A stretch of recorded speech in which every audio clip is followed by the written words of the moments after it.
So my guest, Kimberly Dvorak, award-winning national security, border security investigative reporter for TV, for radio, and the print media. Kimberly is the senior foreign policy advisor for the Committee for Responsible Foreign Policy.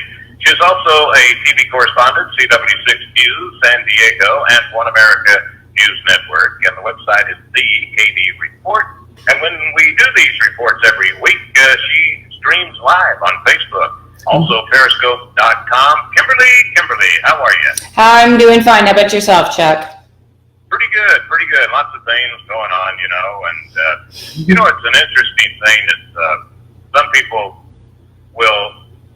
they'll study things, they'll read things, and they think they know a lot about it. And there's that old saying, you should walk in my shoes. Sometimes you've heard that, I think. Yes. And you have this excellent report, and it's basically entitled, Where's the Fire? In regards to, let's get that wall up. People say, well, where's the fire? Yeah. And I'm telling you, this is an excellent thing. I'm going to let you run with it. Basically, okay. I guess you got this from unidentified person. You know who it is. I know exactly who it is, yeah. They just didn't want their name plastered everywhere. But originally came to me via a Border Patrol agent, a friend of mine. So I just think people need to hear it. So I'm just going to read it. It's from a family who lives 50 miles north of the U.S.-Mexico border. I'm talking 50 miles. That's almost an hour north of the border. Where's the fire is the headline here. Let me tell you where the fire is. The fire is finding dead bodies on your ranch. The fire is finding domestic pig ears in your drinkers when there isn't a domestic pig for 25 miles. The fire is waking up to unknown people talking in your attic. The fire is the dogs barking all night when your closest neighbor is 7 to 25 miles away. The fire is having to come home after dark and carry a rifle for fear that they have killed your livestock, and Border Patrol agents will tell you they only caught 9 of the 15. The fire is making a choice, they go on to say. Do I take my child to the barn with me at night to feed and hold the flashlight? Do I lock him in the house? So you lock him in the house and call a friend to let them know he's home, and if you don't hear back from me, you should come check on my child. The fire is you don't feel comfortable letting your children play outside of your eye shot. The fire is having large drug busts on your ranch. The fire is feeling sick to your stomach every time the helicopter swirls your house because they are chasing people, because you can hear them on the loudspeaker chasing them down. The fire is coming home after dark, your children driving in front of you as one of this person's children is of age to drive, and telling them to continue to drive on because Border Patrol agents and law enforcement is too close. The fire is coming home to your back door, and it's wide open. The fire is real for me and my family and my community. This is This is something that, I got goosebumps on this because I've been covering the border issues for probably close to 10 years now. And this happens, and the fear is very real. And the financial cost for ranchers that live out there, they have to pay for the broken water lines. They have to pay for the fences that are torn down so their livestock does not flee and they lose their animals. It's a very scary feeling because a lot of these people, it's not 5 minutes to the police station. You're talking maybe a 20, 30-minute drive to go to the grocery store. These people are out there, and I think that, they kind of get glossed over because for the most part, it's not a large, population. So it's not like a millennial group where you're going to get millions and millions of votes. But what this is a security issue. And should these Americans feel any less safe than you do at your home, wherever that may be across the country? The curious thing, I had a question about this, the drinkers, the water troughs, I guess, the animals. Yeah. And you mentioned, she says finding pig ears in your drinkers. Yeah. When there's a pig for 25 miles around. Yeah. Is a pig ear, is that a cartel sign or a gang sign, as far as you know? Not, it can be, but primarily, with with the migrants that are crossing now, when they see water, they want to drink water. It's of course summer. A lot of them are dying because they can't handle the heat. They're becoming extraordinarily dehydrated. It's obviously a strain on local law enforcement and families that live out there as well. But it's not necessarily. Kimberly, that if you have a ranch, it's like a service station. Yeah. You need water, and hey, looky here, we know where some is. Yeah, and what they're seeing at ranches, though, they're seeing an increase when they put out their secure cameras. Secure Border Intel is a group that I work with in California, and they put cameras all over the southern border, and they go out and they collect these cameras monthly, usually monthly, so you can see what the traffic is, what kind of people are crossing the border in the dead of night, and they're being led by camouflage people carrying rifles and pistols, and you'll see how many number of migrants that are following behind them. They have no sense that not only are they trespassing our country, but what they're doing to the environment as well. I don't know where the Green Warriors are on this, because they're actually destroying. I know it's desert, but there is wildlife there. There are plants that do grow there, and these people are leaving their sanitation issues behind. They're leaving trash. They're completely they're not even caring for the land whatsoever. And when you look at this, yeah, you just get unnerved, because one of the big do-goody groups that are for open borders is the Sierra Club. And that's the way they feel on the border. Now, if it comes to your own home or your own property, then they want to stick their 2 cents in. But isn't it amazing how it's not amazing. They're just basically hypocrites when it comes to the border. Yeah, and you're seeing violence escalate at the border. You're seeing migrants now taunting U.S. Border Patrol agents, trying to get them to start a fight so they could presumably come here and then file a lawsuit against the U.S. government. It's just really sad in this country when you're looking at the entire totality of the problem. And these people are raising cattle that feed America. These people are raising growing food that's feeding America. And to see that their rights are completely stomped over and nothing comes of any kind of prosecution. Again, anytime you break a fence or you clip a wire, you cut the water line, the ranch owner is responsible for fixing that. They're not getting a penny from the federal government or the state government to fix the property, because there is not a proper border. And so, while again, this group is a smaller number of individuals, should they not have the same access to feel safe in their own country and in their own home?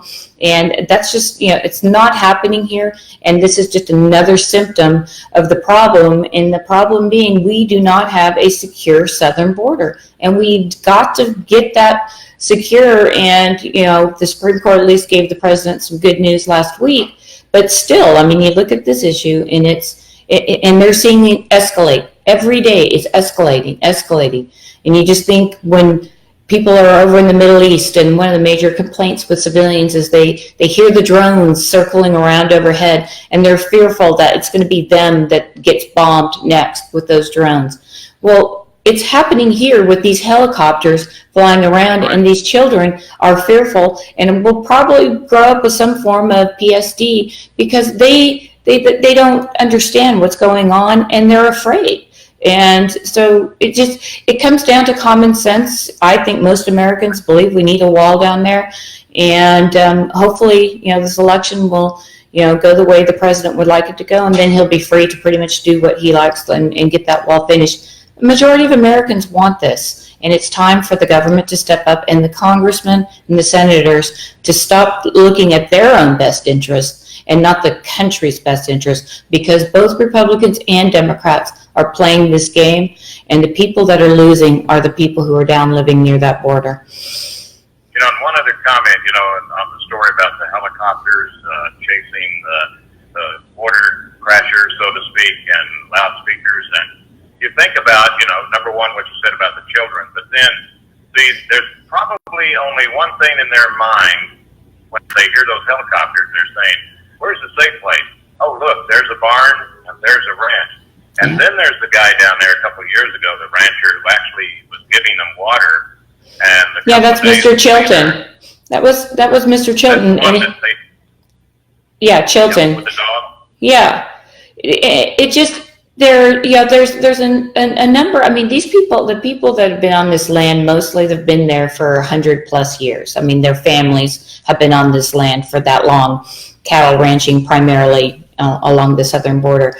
But they can't go out without rifles, and they've run across migrants. And these people, I mean, at the Chilton Ranch, and that's a number of congressmen and senators have actually gone to visit the Chilton Ranch because he opens up his house. I've been there several times, and he actually puts signs out there in Spanish. Here's a water faucet. Please don't break the water lines.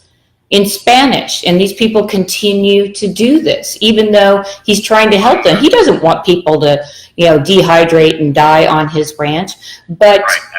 Yeah, but he's. When I was thinking about Hillary, he actually gave them water. A couple of days later, there was a raid.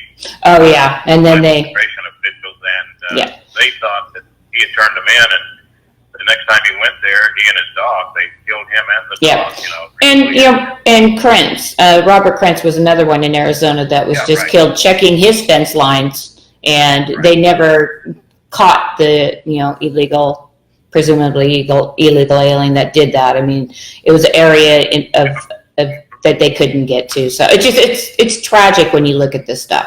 Right. Another quick story I want to touch on is the fact that Republican Texas Representative John Ratcliffe has been announced that he will replace Dan Coates, Director of National Intelligence. And I don't know if you know this or not, but this is where you'd be interested in case you didn't have this, but I got a feeling she probably does. The House, just July 12th, passed one of Ratcliffe's U.S.-Taiwan Cyber Partnerships Amendment. Mm-hmm. And I'm thinking, wow, this guy, he's pretty good, because what this did, Ratcliffe released, and here's a real quick subject here. He says, China has clearly demonstrated its capability, willingness to conduct cyber attacks against our country, such as the state-sponsored economic espionage that led to the indictment of the Beijing-linked hackers last year. Yeah. So, now with this, Taiwan is, he says, positioned to partner with us on our efforts to combat cyber attacks from the Chinese. So we got Taiwan working for us. That's pretty good. So the guy apparently has got something going for him. Yeah, well, something that's he hasn't been in Congress all that long, and that's actually a good thing.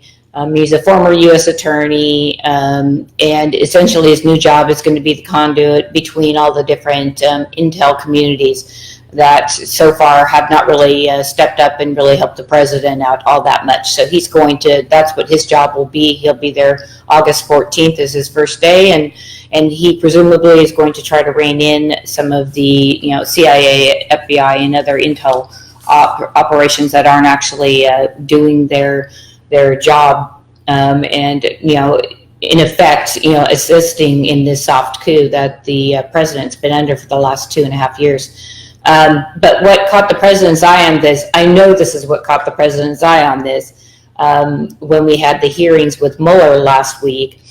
He got up and asked Mr. Mueller, who's a prosecutor, if he's ever exonerated somebody as innocent in his lifelong, all of his entire life in law, his career.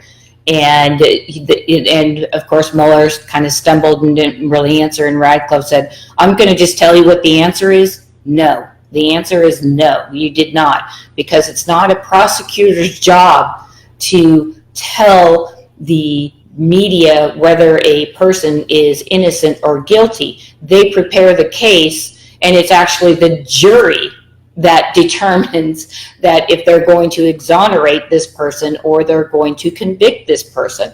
So in this back and forth that he did with Mueller, he left Mueller flat-footed, and he actually was one of the highlights. And when you go read the what the 5 takeaways were and all of this, this is one of the top 5 takeaways, because it showed that this group, this working group of mostly Democrats, they had no interest in finding out what really happened, and they were trying to use that word semantic game to tell people, oh, we couldn't exonerate him. That there's no such thing. They couldn't, even if they wanted to do that.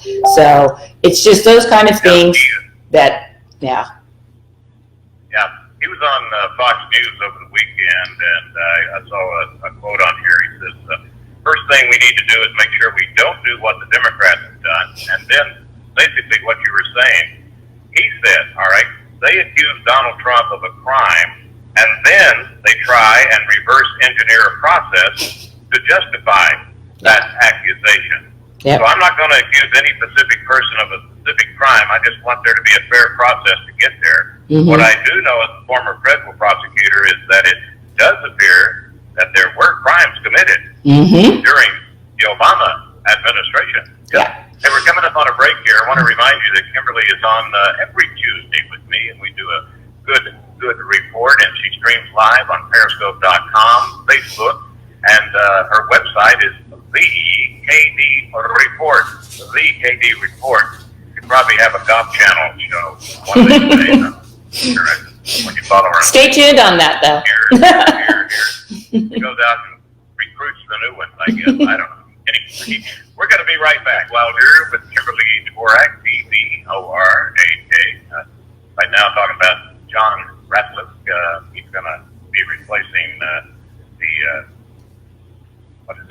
National Intelligence guy. Okay, Yeah, Director of National Intelligence, yeah.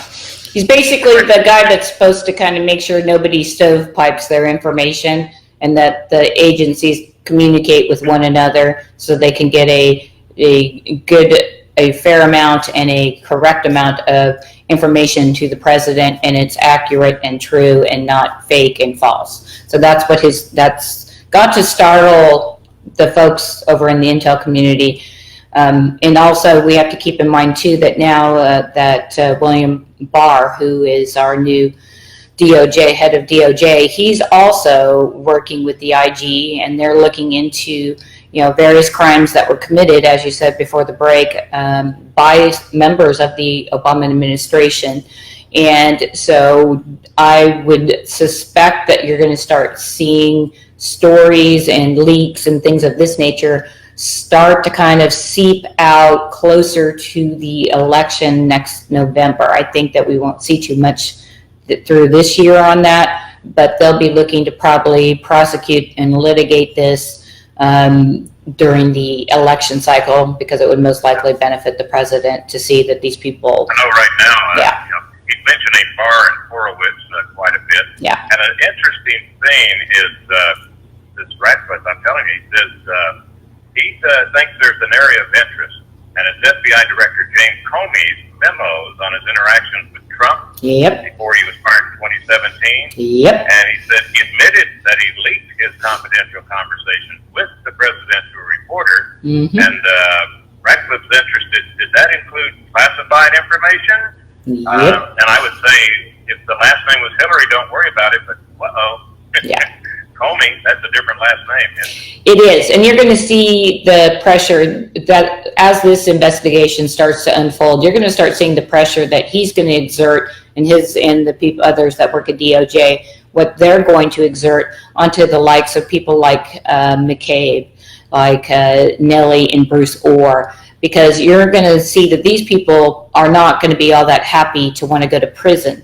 So you're going to start seeing some of these people that will come forward, and they will be honest and truthful with investigators at Maine Justice, and in return for for a suspended sentence or no prosecution at all. And you're going to start seeing that stuff starting to happen. And like I said, I don't think we'll see it this year. I think that we'll start seeing that as they slowly and methodically go through this. The Republicans are, up against a 2020 election, so they're going to use this to their advantage. That's why we haven't seen it. There's a lot of us, like myself, that would love to have seen all of this, kind of unfold in real time. But it's politics, and this is the way it's going to happen. But you'll see people say, I'm not going to jail. I don't like that guy, and I don't like Comey, and he can go to jail. I'm not going to go to jail. I'm going to work a deal out with the federal government.